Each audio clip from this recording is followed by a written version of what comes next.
مش معنى ان انت سألتني وقلت لي مالك وانا قلت لك ان انا تمام. ممكن اكون باين قدامك ان انا مبسوط جدا، بس انا فعلا محتاج الشخص اللي يطبطب عليا. ممكن تشوفني 24 ساعة اونلاين، بس للأسف ما بكلمش حد. الأهم مش معنى ان انا ما سألتش عليك يبقى انت مش في بالي، او ان انا مش باقي عليك، او ان انا مش بحبك. كل الحكاية ان انا مضغوط جدا وما عنديش طاقة ان اتكلم مع حد.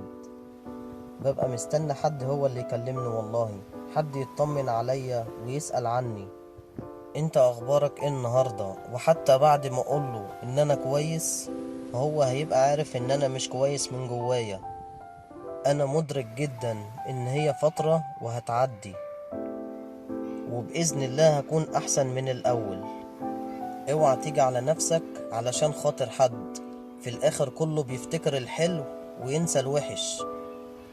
الناس اللي هم مقتنعين دايما ان هم ملايكة وما بيغلطوش ابدا، الناس دي اصعب ناس ممكن تقابلها في حياتك، وصعب جدا ان انت تتناقش معاهم او تتكلم معاهم او تقعد معاهم.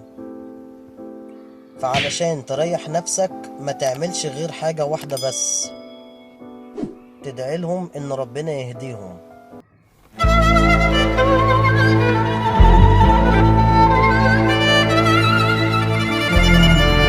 إن اسمي حسن مصطفى الجمال. تابعوني على قناة اليوتيوب اسمها حسن مصطفى الجمال. شكرا.